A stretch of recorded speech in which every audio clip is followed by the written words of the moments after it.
Hi everyone. Clean shave the knee. Anthony Fan Shave Tano here, the internet's busiest music nerd, and it's time for a review of this new EarthGang record, Ghetto Gods. This is a new LP from Dreamville duo EarthGang. It's been a few years since we last heard from Johnny Venus and Dr. Dot. Their last record, Mirrorland, I thought had its mystical moments, but simultaneously there were parts that weren't pushed too far enough or drowned in their influences a bit too much. Substantively and stylistically, while EarthGang's music is very much mostly good, it's also not as wild or as eccentric as it is often pitched to be. As I imagine there is this push and pull between genuinely wanting to walk on the wild side creatively, but then also wanting to be a commercially successful artist that is signed to a label owned by J. Cole. And this balancing act, I think EarthGang does a better job of on this record. Right out of the gate, this thing hits with trap bangers that pretty much check all of the boxes that you would want out of energetic cuts like this. But in the case of the title track, there is something genuinely otherworldly about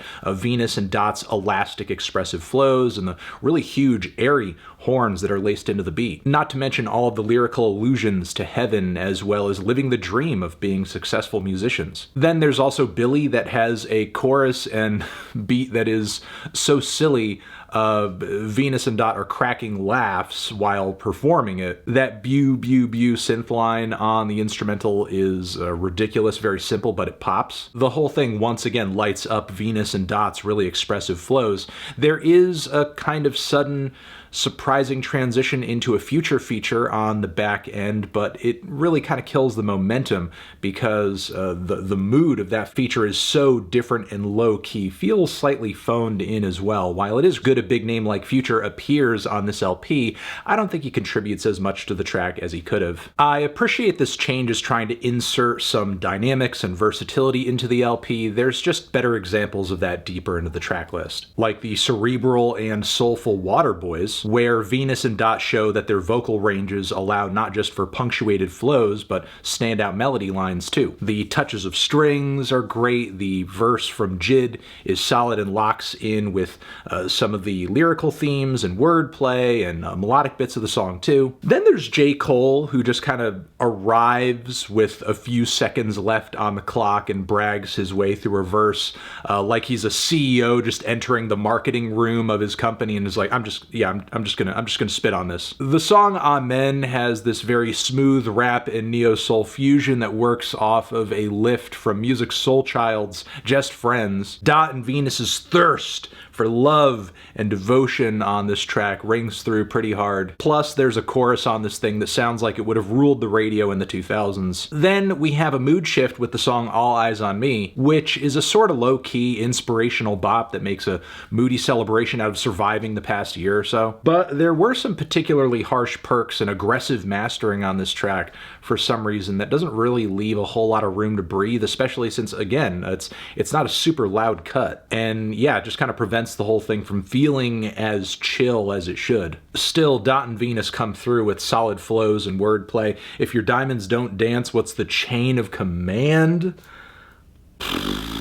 From here, we get some cool, thoughtful, and topical cuts in the track list. Lie to Me, which portrays this relationship dynamic built on, well, a lie or inauthenticity on the part of both parties, and they eventually end up hating each other once they sort of learn who the real person is on the other side. And the cartoony, quiet vocal deliveries on this track and the eerie instrumental just plays out like a horrifying, introspective realization. You're just kind of waking up to the nightmare that is your reality. The song Black Pearls with Baby Tate, complete banger, lyrically on the front end combating media stereotypes against black women. The whole thing then switches into an empowerment but also like sex banger. It's fun, it's catchy, it feels like a combination of telling people what they want to hear but then also being really horny. But the beat goes fucking crazy and the Tate feature on the back end is great. The record then goes deeper on the song American Horror Story, which dives a little bit into America's ongoing relationship with racism. Dot and Venus make mention of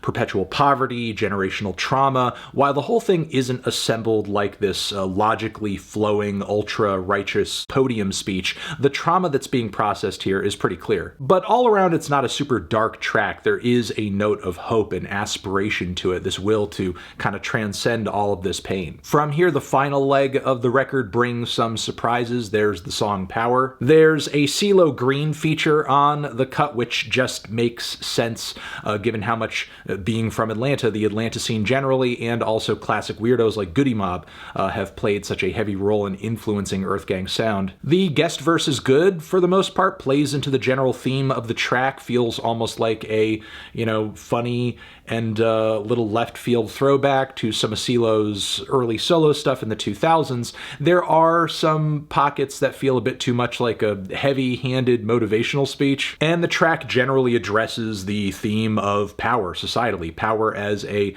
commodity, with a super dark instrumental, very urgent string rushes laced into it, a cool beat switch as well. Smoke Some goes into weed essentially as a coping mechanism, with Dot and Venus rapping not just about the practice of smoking and having a good time and relaxing, but basically all of the stresses that are kind of driving them to that. There's a solid reggae tie-in on the chorus. The instrumental is really watery and psychedelic, high quality. But Strong Friends, I think, is an absolutely gorgeous moment, one of the strongest songs on this LP too. A track that's essentially about taking care of one another and showing concern for one another, not letting the toxicity of social media turn you hard and cold. Instead, encouraging people to check in on their friends, have conversations. Maybe the moment something seems a little off, don't pull the judgment trigger too quickly. Maybe just kind of talk and come to an understanding instead. I don't know. Right now, this may not be the kind of message that people want to hear, but I think it's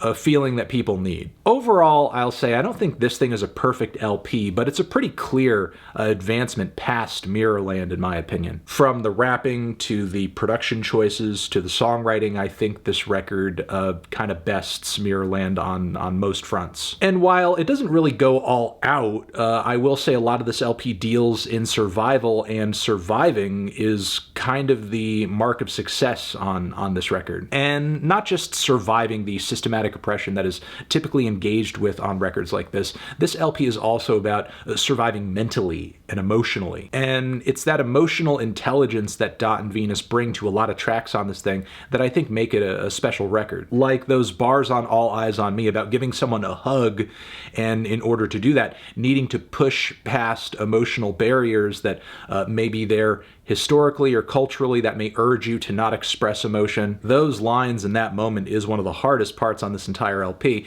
and that's not the only one either, because that focus on mental and emotional health is one of the most consistent themes on this LP, and sort of seems to be there in the foreground or the background no matter what Dot and Venus are rapping about. And sure, while generally as we break down every verse, Dot and Venus may not be saying the most flashy, deepest shit that you've ever seen on paper. Reminder that this thing is not a dissertation. It's not trying to be a dissertation. It feels a lot more like an oasis, a moment for quiet, personal contemplation, delivered in a way that may be more approachable for some. And I think that's kind of the appeal of EarthGang on this one. They're making generally fun, enjoyable music that shows that they're concerned, they care, they have heart. They've got a lot to say, but don't want to take themselves too seriously, as they seem to value more the freedom to do whatever they feel like creatively. Still, I think there are some cuts that are a bit weak, could have gone farther, either instrumentally or lyrically. There are still tracks where I think Venus and Dot tend to blend a bit too much vocally, but I still think this record is a new peak for EarthGang that I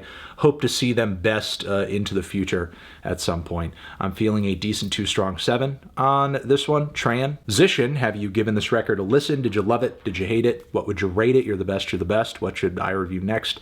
Hit the like if you like, please subscribe, and please don't cry. Hit the bell as well. Over here next to my head, it's another video you can check out. Hit that up, or the link to subscribe to the channel. Anthony Fantano, EarthGang, forever.